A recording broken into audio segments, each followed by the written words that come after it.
जय हिंद। आपको पॉलिटी का क्लास 1 हम पढ़ा दिए थे, जिसमें संघ और उसका राज्य क्षेत्र था। आज पार्ट 2 पढ़ाएंगे, जिसमें हम नागरिकता बताएंगे और इससे रिलेटेड नागरिकता कैसे आ सकती है, कैसे जा सकती है, और ये समझेंगे कि एनआरसी लाने की ज़रूरत क्यों पड़ गई थी और एनआरसी क्या है, सीएए क्या है, एनपीए क्या है, ये सब के बारे में हम लोग समझेंगे। देखिए, सबसे पहले बात समझते हैं सिटीजनशिप किसे कहते हैं, नागरिकता क्या चीज़ होता है। तो हमारे किसी भी देश में 3 तरह के लोग रहते हैं। या तो कोई नॉर्मल पर्सन रहता होगा जो बाहर से घूमने आया है, जैसे कोई विदेशी ताजमहल को देखने आएगा, वो नॉर्मल पर्सन में आएगा। या तो फिर सिटीजन, जैसे हम देखने चले गए या कोई आम आदमी देखने चला गया तो वो सिटीजन हो गया। अब उसके बाद एक चीज़ होती है माइनॉरिटी। सिटीजन में ही एक आते हैं माइनॉरिटी। ये क्या होते हैं माइनॉरिटी? तो वैसे लोग जिनकी संख्या बहुत कम है, जिन्हें हम अल्पसंख्यक कहते हैं हिंदी में। अल्पसंख्यक 2 आधार पर हो सकते हैं। या तो उस धर्म को मानने वाले लोग कम हों तो उनकी संख्या कम हो गई, तो धार्मिक आधार पर अल्पसंख्यक, या फिर भाषाई आधार पर अल्पसंख्यक हो। जैसे हम ताजमहल देखने गए, एक जैन धर्म वाले ताजमहल देखने गए, वो भी अल्पसंख्यक है। हालांकि मुस्लिम भी अल्पसंख्यक है। हिंदू धर्म भी कई राज्यों में नॉर्थ ईस्ट में अल्पसंख्यक में आ जाते हैं। वो लोग वहाँ पे भी, वहाँ क्रिश्चियन धर्म ज़्यादा है। तो अभी बेसिक हम लोग ये समझेंगे कि सिटीजनशिप यानी नागरिकता क्या होती है। नागरिकता एक विशेष प्रकार का अधिकार है जो देश अपने यहाँ रह रहे लोगों को एक सर्टिफिकेट के रूप में देता है। जैसे आपका वोटर कार्ड जो है ना, वो एक तरह का नागरिकता का बहुत बड़ा प्रमाण हो जाता है। वह देश अपने नागरिकों को हर तरह के अधिकार देता है। उन्हें कानूनी अधिकार है, वो कहीं भी कुछ कर सकते हैं। उन्हें नौकरी का अधिकार है, वो किसी भी पोस्ट पे वो जॉब ले सकते हैं। उन्हें राजनीतिक अधिकार भी है, वो जाके कोई भी पार्टी का चुनाव लड़ सकते हैं, वोट डाल सकते हैं। लेकिन अगर नागरिक नहीं है ना, तो आप देश में आ सकते हैं, घूमेंगे, आपको कोई मारे पीटेगा नहीं। अगर कोई मारपीट भी दिया तो कानून उसको सजा देगी। जैसे कोई अमेरिका का आदमी आया है घूमने, या पाकिस्तान का ही कोई आदमी अगर ताजमहल देखने आया, उसको जाके हम पीट देंगे तो पुलिस हमको सजा दे देगी कि तुम होते कौन उसको मारने वाले। तो उसे हर चीज दिया जाएगा। लेकिन कोई विदेशी व्यक्ति जो भारत का नागरिक नहीं है, वो यहाँ आके कोई बड़े पोस्ट पे नहीं आ सकता है। जैसे राष्ट्रपति, प्रधानमंत्री, सुप्रीम कोर्ट का जज, राज्यपाल, ये सब नहीं बन सकता है। ना ही वो यहाँ पर आकर कोई वोट डाल सकता है और ना ही खुद चुनाव में लड़ सकता है। तो बेसिक अधिकार यही है कि आप देश के नागरिक हैं या नहीं है, जीने आपको दिया जाएगा, आपको कोई मारपीट नहीं करेगा। लेकिन नागरिकों को कोई एकदम प्रीमियम लेवल का कुछ अधिकार है जिसे हम नागरिकता कहते हैं। नागरिकता का पहली बार सबसे पहले वर्णन किसी ने किया था, तो वो अरस्तु ने किया था। अरस्तु नागरिकता के बारे में बोला था। नागरिकता की चर्चा संविधान के 22 भाग में से दूसरा जो भाग है, भाग 2 में है। और भाग 2 में तो अनुच्छेद 5 से 11 तक, हम 1 से 4 तक पढ़ा दिए, आज 5 से 11 तक अनुच्छेद आप समझ जाएंगे। आपकी नागरिकता से कोई क्वेश्चन नहीं छूटेगा, हर एक चीज डाउट को क्लियर कर देंगे। नागरिकता की चर्चा अनुच्छेद 5 से 11 तक है। अनुच्छेद 5 सबसे पहले समझते हैं, ये क्या कहता है। ये कहता है कि संविधान के प्रारंभ में नागरिकता।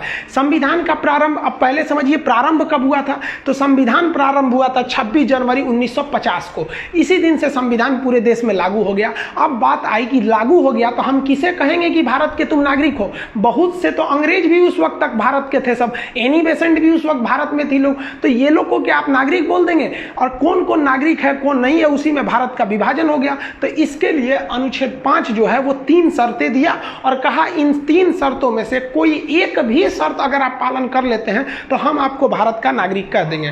पहला कि उसका जन्म भारत में हुआ हो तो वो भारत का नागरिक है। अब देखिए 1950 में तो हम थे नहीं और ना ही मेरे पिताजी थे। मेरे पिताजी का जन्म वही 1960 के आसपास का है, 60-65 का।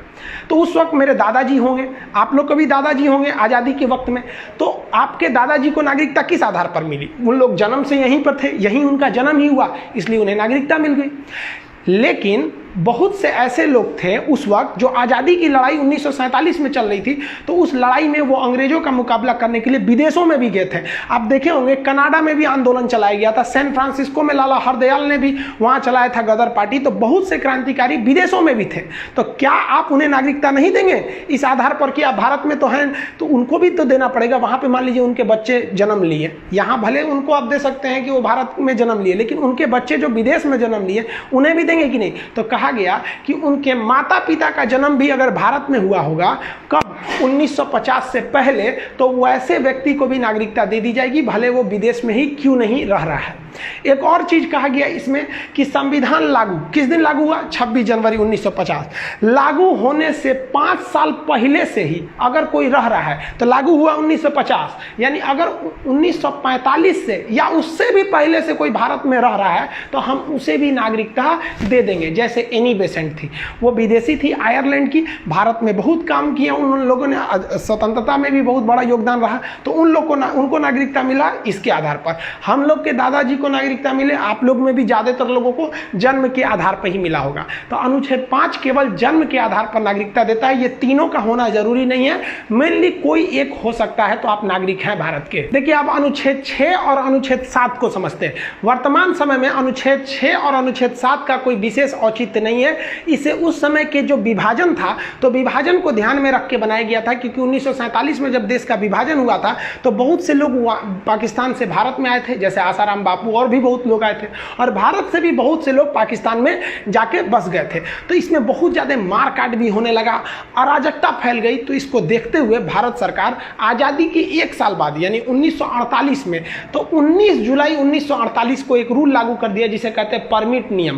परमिट नियम का मतलब है कि अगर आप भारत से पाकिस्तान जा रहे हैं ना तो यहाँ लिखवा के जाइए कि हम अब भारत छोड़ के जा रहे हैं, और अगर पाकिस्तान से भारत में आए ना तीन है कि सड़क से घुस जाए, वहां भी किसी ऑफिसर रहते थे उनसे लिखवाना पड़ेगा, तो ये परमिट लग गया। अब जो अनुच्छेद 6 है ना वो इसी परमिट नियम पर आधारित है। कहा गया है कि वैसे व्यक्ति जो पाकिस्तान से भारत आ रहे हैं, याद रखिएगा अनुच्छेद 6 कहता है ये उन्हीं लोगों पर लागू होता है जो पाकिस्तान से भारत आए थे उस वक्त। अब इसमें भी 2 तरह के लोग थे, कुछ लोग वैसे थे जो ये परमिट नियम लगने से पहले ही आ गए थे, तो उनके लिए झमेला ही नहीं है, भाई साहब परमिटे नहीं है घुस जाओ, अब कोई रोक टोक करने वाला नहीं है, घुस जाओ, जैसे ट्रेन में कोई टीटीए नहीं है घुस जाओ, कोई दिक्कत नहीं है। तो वो लोग जो 19 जुलाई 1948 ये डेट क्यों रखा गया? क्योंकि ये परमिट डेट था, इससे पहले परमिट नहीं था। तो जो इससे पहले आ गए उनको तो टेंशन ही नहीं है, आ जाओ भाई तुम भारत के नागरिक हो गए। लेकिन जब ये परमिट नियम लग गया तो 19 जुलाई 1948 के बाद अगर कोई आता है तब कहा जाता है कि भाई साहब आप जब परमिट आएंगे, अब आप 19 जुलाई 1948 के बाद तो परमिट भरिए, और अभी आप 6 महीना इंतजार कीजिए, परमिट भरने के 6 महीने बाद आपको नागरिकता मिलेगी, इतने आराम से नहीं मिल जाएगी। तो ये बेसिकली उन लोग के लिए था जो पाकिस्तान से आए थे, इसमें भी जो पहले आ गए उनके लोग के लिए कोई दिक्कत नहीं, परमिट के बाद आओगे तो भी दिक्कत नहीं है, बस 6 महीना आपको रुकना पड़ेगा। अभी इस अनुच्छेद का कोई विशेष महत्व नहीं है। देखिए आर्टिकल 6 ये तो बता दिया कि पाकिस्तान से जो भारत आएगा उसे नागरिकता मिलेगी या नहीं, लेकिन भारत से बहुत से लोग भारत को छोड़कर पाकिस्तान चले गए थे, लेकिन उनका मन नहीं लगा तो वो वापस आएंगे। तो संविधान उन लोग को भी जगह दिया, और संविधान कहता है कि भारत से पाकिस्तान गए लोगों की नागरिकता कब मिलेगी? ध्यान से समझिए, 1 मार्च 1947 यानी आज़ादी के जस्ट पहले, 1 मार्च 1947 के बाद कुछ लोगों को लग गया कि नहीं अब देश का विभाजन हो जाएगा, क्योंकि एक माहौल बन गया था कि देश का विभाजन हो जाएगा। तो उन लोगों ने कहा कि काम करते हैं, जब विभाजन होगा ही तो अभी हम चलते हैं, यानी विभाजन से थोड़ा पहले ही 1 मार्च 1947 को कुछ लोग पाकिस्तान चले गए और वहां जाके बस गए। लेकिन जब विभाजन हुआ और जब मार काट चालू हुआ तो पाकिस्तानियों ने अपना असली रंग दिखा दिया, तब उनको लगा कि ना हम बहुत बड़ा गलती कर दी, अब भारत लौट आने चाहिए, अब लौट चले। तब ये लोग लौट के आएंगे तो इन्हें नागरिकता दिया जाना चाहिए कि नहीं दिया जाना चाहिए? दिया जाना चाहिए। आप बताइए मित्रों, दिया जाना चाहिए कि नहीं दिया जाना चाहिए? एकदम दिया जाना चाहिए। क्यों? क्योंकि अगर सुबह कोई व्यक्ति अपना घर छोड़ के चला जाता है और गलती एहसास करके शाम को लौट आता है तो उसे भूला हुआ नहीं कहते, फटका हुआ है, वापस आ जाएगा। लेकिन उसे कहा गया कि ठीक है भाई साहब, आप 1 मार्च 1947 के बाद पाकिस्तान चले गए ये सोच के कि आपके लिए एक अलग देश बन ही रहा है, लेकिन अब आप भारत आए हैं, कोई बात नहीं, आइए, लेकिन अब आपको फिर से 6 महीने के लिए रजिस्ट्रेशन भरना पड़ेगा। 6 महीना इंतजार करिए, हम आपको नागरिकता दे देंगे, क्योंकि हम हिंदुस्तानी हैं, हमारा दिल बहुत बड़ा है, वसुधैव कुटुंबकम की संस्कृति यहाँ आदिकाल से चली आ रही है। तो 6 और 7 को अभी के वक्त में आप सीरियसली नहीं लीजिए, ये किसी एग्जाम में नहीं पूछता है, क्योंकि ये उस वक्त की तत्काल स्थिति को कंट्रोल करने के लिए था, अभी इसका कोई औचित्य नहीं बनता है। अब अनुच्छेद 8 क्या कहता है? अनुच्छेद 8 कहता है कि भारत के बाहर रह रहा कोई व्यक्ति है, जैसे मान लीजिए कोई व्यक्ति गया भारत के बाहर, कोई हमारे राजदूत हैं अमेरिका में काम कर रहे हैं, इंजीनियर डॉक्टर लाखों भरे हैं सब, अमेरिका जापान जर्मनी कहीं भी, अब वो वहाँ है और वहाँ उनका कोई बच्चा का जन्म हुआ, अब वो बचवा जो छोटका हुआ है वो भारत का नागरिक होगा कि नहीं होगा? तब वो भी भारत का नागरिक होगा। तो भारत के बाहर रह रहा बच्चा भारत का नागरिक होगा यदि उसके माता पिता भारतीय हैं तब। ऐसा नहीं है कि भाई लेकिन भारतीय रहना चाहिए, ऐसा नहीं है कि भारतीय नहीं है। तो बाहर में भी अगर कोई बच्चा है तो उसमें कोई टेंशन नहीं है, उसके यदि माता पिता भी भारतीय हैं तो भी उन्हें नागरिकता दे दी जाएगी। इसको विशेष रूप में ध्यान में रखा गया था, किसके लिए? वैसे स्वतंत्रता सेनानी जो बाहर में लड़ाई लड़ रहे थे, जैसे ब्रिटेन में इंडिया हाउस की स्थापना किया गया था, बहुत सारे लोग विदेश में क्रांतिकारी आंदोलन को चला रहे थे। अब वहां पे वो लोग विदेश में सेटल थे और वहां उनका बच्चे का जन्म हुआ, तो भाई उनके भारतीय माता पिता तो मूल रूप से भारतीय थे, तो उन लोग को भी अनुच्छेद 8 के तहत नागरिकता दे दी जाएगी। देखिए अनुच्छेद 5 से अनुच्छेद 8 जो अभी आप देखें, ये केवल और केवल उस समय की स्थिति को कंट्रोल करने के लिए बनाया गया था।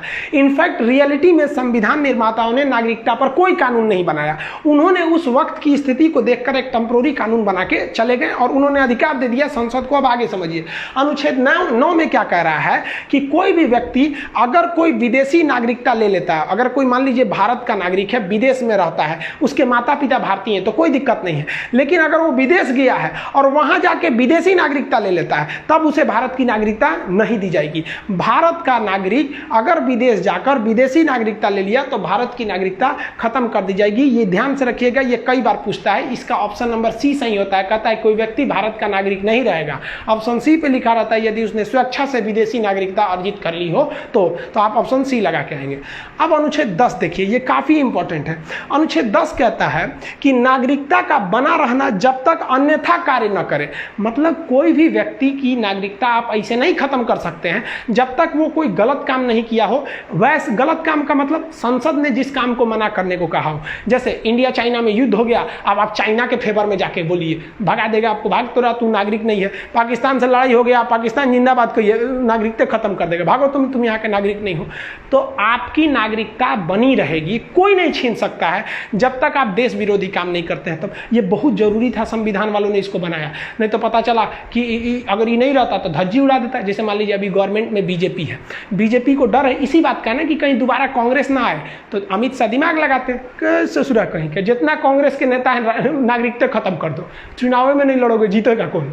ऐसा हो सकता है कि नहीं हो सकता? या फिर कोई भी, भाई हम किसी एक पार्टी को नहीं कर रहे भाई, अभी ना बीजेपी के पास है, सपोज मान लीजिए कांग्रेस रहती या कोई और पार्टी रहती तो दूसरे पार्टी की राजनीति वही खत्म कर दो, नागरिकता कि भाई कोई नहीं रहेगा, रेस में अकेले दौड़ो, हम ही आएंगे फर्स्ट। तो संविधान वालों ने कहा कि ना भाई साहब, आप ऐसे ही किसी व्यक्ति की नागरिकता खत्म नहीं कर सकते। तो आपका नागरिकता का अधिकार बना रहेगा जब तक आप इधर उधर चक्कर पकड़ नहीं करेंगे तब तक।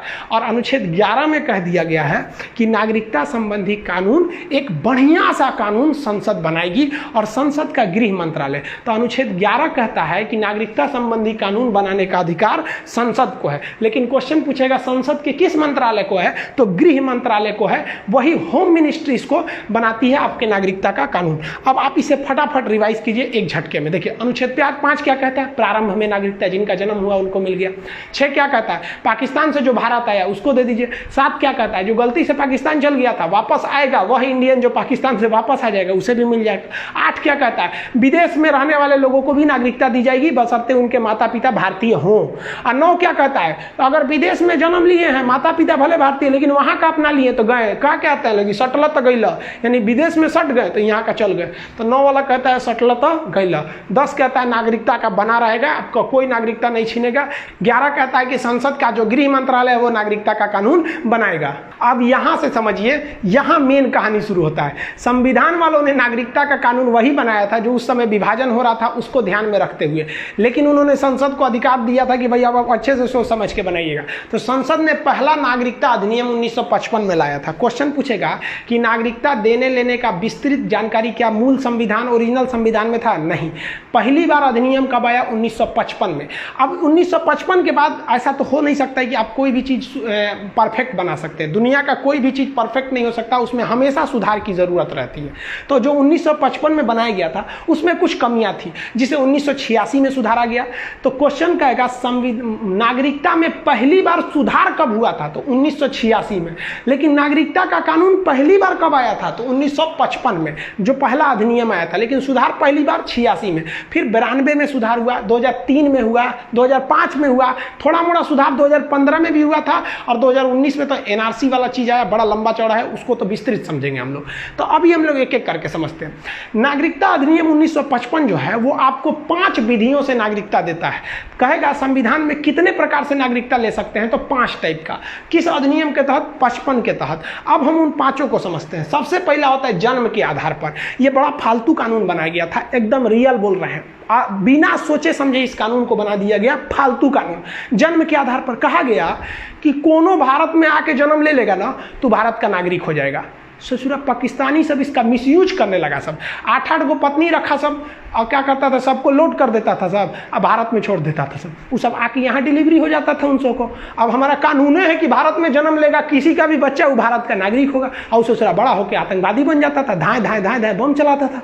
अब कहे से फिर ससुराई तो बड़ी दिक्कत हो गया।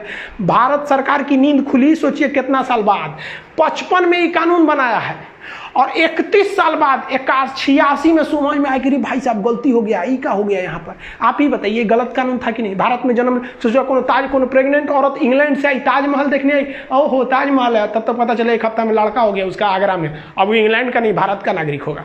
तो भाई इसमें पहले था कि किसी को भी दे दिया जाएगा, लेकिन सरकार अपनी गलतियों को समझी और धीरे धीरे ही सुधार आता है। हम लोग एक गुलाम थे, आज़ादी मिला तो क्या चाहते हैं, एक के बार आप आइंस्टीन बन जाइएगा। तो 1986 में हम लोगों ने एक नियम बना दिया। नियम ये बनाया कि जो बचवा जन्म ले रहा है ना भारत में, उसकी माता या पिता में से कोई ना कोई एक कम से कम भारतीय रहना चाहिए, तभी हम उसको देंगे नागरिकता। नहीं तो अच्छा हुआ, मिसयूज थोड़ा कम हुआ इससे। इसके बाद इसमें एक और सुधार किया गया 2003 में कहा गया कि देखिए माता पिता में से कोई एक नागरिक होनी चाहिए, लेकिन दोनों की नागरिकता वैलिड होना चाहिए, इनवैलिड नहीं होना चाहिए। मतलब धोखे से नागरिकता नहीं अर्जित करिए। कैसे? ध्यान से समझिए। पाकिस्तानी कैसे मिसयूज करने लगे सब। भारत की कोई महिला है, ठीक है, कश्मीर उश्मीर की कोई महिला, अब पाकिस्तान का कोई लड़का है, वो आया घूमने के बहाने, झूठे पहले से सब कुछ पहले से प्लानिंग चलती थी, घूमने के बहाने आया 6 महीना का वैलिडिटी लेके कि हम स्टूडेंट हैं, पढ़ने आ रहे हैं या घूमने आ रहे हैं, यहाँ भारत की किसी महिला से शादी कर लिया, और उससे जो बच्चा जन्म लिया, अब वो बचवा क्या हो गया? भारत का नागरिक, क्योंकि भाई उसकी माता तो भारतीय थी, वो तो पाकिस्तान से आया था। तब 2003 में ये और गलती को साबित कर दिया गया कि भाई अगर कोई विदेशी इनवैलिड तरीके से है ना, तब नहीं लेंगे। अभी 2003 में कहा गया है कि वह बच्चा जो भारत में जन्म ले रहा है, उसके माता या पिता में से कोई एक भारत का नागरिक हो, साथ ही साथ दोनों के पास वैलिड डॉक्यूमेंट हो। ऐसा नहीं कि आप स्टूडेंट बन के आए थे या बाप बन गए, ये सब चीज़ें नहीं चलेगी। तो शुरुआती बहुत वाहियात कानून था, धीरे धीरे हम लोगों ने सुधार कर लिया, अभी इसमें कोई दिक्कत नहीं है। अब दूसरा प्रकार समझते हैं नागरिकता लेने की, वंश के आधार पर। वंश के आधार पर क्या है? हम सबको किस आधार पर नागरिकता मिली है? जरा सोचिए तो, वंश के आधार पर ही तो मिला है। हमको नागरिकता कैसे मिले? मेरे पिताजी भारतीय थे, मेरे पिताजी को नागरिकता कैसे मिले? उनके पिताजी नागरिक थे। तो हमें लगता है कि 99% जो यूथ है, मतलब जो यंग एज के जितने लोग हैं, लोग जो आज़ादी की लड़ाई नहीं देखे हैं, मतलब अभी है, उन सबको वंश के आधार पर ही नागरिकता मिली होगी। लेकिन इसमें भी एक चीज़ देखिए, इसका एक सबसे बड़ा एग्जाम्पल बताते हैं। एगो करीना कपूर, उसका शादी हुआ सैफ अली खान से, उसका लड़का हुआ इंग्लैंड जाके। तो ये बताइए, तो भारत में तो हुआ नहीं, लेकिन उसका वंशज जो है सैफ अली खान और कटरीना की करीना जो भी है, तो उसका है तो वंशज तो भारत का ही है, तो उसे नागरिकता मिल जाएगी। क्या आप कहिएगा कि इंग्लैंड का ले लो? नहीं लेंगे ना, वहाँ पे नागरिकता उसे मिलेगी। अब देखिए ध्यान से, इसमें गलती क्या किया गया था। जब ये नियम बना था ना, तो कहा गया था कि जो बच्चा विदेश में जन्म ले रहा है ना, या भारत में जन्म ले रहा है, उसका बाप भारतीय होना चाहिए, पिता भारतीय होना चाहिए। लेकिन भाई साहब इसमें गलती है। संविधान कहता है कि लड़की लड़का में कोई भेदभाव नहीं, यानी माता पिता में कोई भेदभाव नहीं। जबकि ओरिजिनली जब ये 1955 में कहा गया था, तो उसमें कहा गया कि वंश जब गिना जाएगा ना, तो बाप के आधार पर वंश गिना जाएगा। ये कानून जरा सोचिए तो, ये सानिया मिर्जा पे तो लगेगा ही नहीं। सानिया मिर्जा आज भी भारत की नागरिकता ली हुई है, अब पता नहीं पाकिस्तान की तो नहीं ना ली है, भारत की नागरिकता है। और उसका जो मर्द है, क्या नाम है उसका, का जाने कौन चीन, शोएब मलिक, हाँ शोएब मलिक, शोएब मलिक तो पाकिस्तान का है। अब आप बताइए क्या सानिया मिर्जा के लड़का को वंश की नागरिकता मिलेगी? नहीं मिलेगी, क्योंकि संविधान वंश बाप से मानता है, महिला से नहीं। लेकिन भाई महिलाओं ने केस कर दिया सुप्रीम कोर्ट में, किसी जो हम आदमी ना है, हम इंसान ना है, हमारा लड़का ना है का, और रियल में ही माँ तो ही अपने कोख में पालती है। तो 1992 में संशोधन कर दिया गया और कहा गया कि देखिए भाई वंश की जो गिनती होगी ना वो माता पिता दोनों के आधार पर हो जाएगी। तो अभी वर्तमान समय में सानिया मिर्जा का लड़का जो है, अगर वो चाहे जब वो 18 साल का होगा तो उसके ऊपर डिपेंडेंट है कि वो पाकिस्तान की नागरिकता लेगा कि भारत का, क्योंकि अगर वो भारत की नागरिकता लेनी चाहती है तो अब वंश की गणना पिता के आधार पर नहीं, अब माता पिता दोनों के आधार पर होता है। तो अब सानिया मिर्जा के लड़का को नागरिकता मिल जाएगी, और हम लोग को तो मिला है वंश के आधार पर, हम लोग तो भारत में जन्म लिए हम लोग। अब तीसरी विधि समझते हैं, आई होप आप ये दोनों विधि समझ गए होंगे। तीसरी विधि को हम कहते हैं बाई रजिस्ट्रेशन, इसको डिसेंट कहते हैं इंग्लिश में, इसको हम बाई बर्थ, बाई डिसेंट, और इसे कहते हैं बाई रजिस्ट्रेशन। रजिस्ट्रेशन मतलब पंजीकरण, फॉर्म भर के नागरिकता ले लीजिए। तो फॉर्म भर के काहे नागरिकता लेंगे? तो मान लीजिए आप भारत में नौकरी करने आए, विदेश के थे, अमेरिका के कहीं के थे, भारत में नौकरी करने आए, आपको भारत बहुत जचने लगा, आप कहें कि हम यहीं रह जाते हैं, तो आप फॉर्म भर लीजिए। तो फॉर्म भरने तभी फॉर्म भर सकते हैं जब आप कम से कम 7 साल यहाँ रह गए हैं। इन्हें कि आए 2 महीना घूम लिए, ओह ताजमहल बहुत बढ़िया है, रह जाओ नागरिकता मिल गया, बम मार दो कहीं हो जाके, ये सब नहीं होगा यहाँ पर। आप कम से कम 7 साल रहना चाहिए। या मान लीजिए आप भारत में आए, भारतीय किसी लड़की से आपने विवाह कर लिया, और विवाह करने के बाद आप 7 साल यहाँ रह गए, और 7 साल रहने के बाद अब आप एलिजिबल हो गए। 7 साल से पहले फॉर्म नहीं भर सकते हैं। जब 7 साल रह गए हैं, यहाँ नौकरी कर लिए या यहाँ किसी से शादी कर लिए, 7 साल हो गया, तब आप पंजीकरण यानी रजिस्ट्रेशन का फॉर्म भर लेंगे। मिनिस्ट्री ऑफ होम अफेयर, गृह मंत्रालय में मिलेगा, लगा दीजिएगा, का मन करेगा नागरिकता देगा चाहे नहीं देगा। ये नहीं कि 7 साल हो गया तो नागरिकता ले लो, तो जब पूरा आतंकवादी यहीं घुस जाएगा सर 7 साल रह के। 7 साल रहने में क्या जाता है, 7 साल ट्रेनिंग लेगा, सब गली मोहल्ला देखेगा, सब किधर से किधर भागेंगे। जैसे कहा जाता है कि IAS बनने के लिए आपके पास ग्रेजुएशन होना चाहिए, तो इसका मतलब क्या, ग्रेजुएशन हो जाएगा तो कह दीजिएगा सरकार बना दीजिए IAS, ग्रेजुएशन तो हो ही गया। ये कोई मतलब है? वो तो एलिजिबिलिटी है, उसके ऊपर अब सरकार की मर्जी है, देगा कि नहीं देगा, आपका ट्रैक रिकॉर्ड देखेगा। यहाँ लड़का गलती क्या कर देता है, यहाँ 5 साल मार देता है। पहले ये नियम 5 साल था, और उससे भी पहले ये नियम जब 1955 में था ना, तो ये केवल 6 महीने थे। तो धीरे धीरे इसको सुधार किया गया, क्योंकि मिसयूज ना हो। आप समझ रहे हैं? अब आप ये बताइए ना, एग्जाम में क्वेश्चन आएगा तो लेटेस्ट वाला ना पूछेगा कि पूछेगा 1955 में कौन सी था, ऐसा थोड़ी पूछता है। तो अभी याद रखेंगे 7 साल है। तो 3 प्रकार की नागरिकता आप समझ गए। अब चौथा प्रकार की नागरिकता समझते हैं, अब कैसे लीजिएगा। उसे कहते हैं देसीकरण। देसीकरण को हम लोग कहते हैं नेचुरलाइजेशन।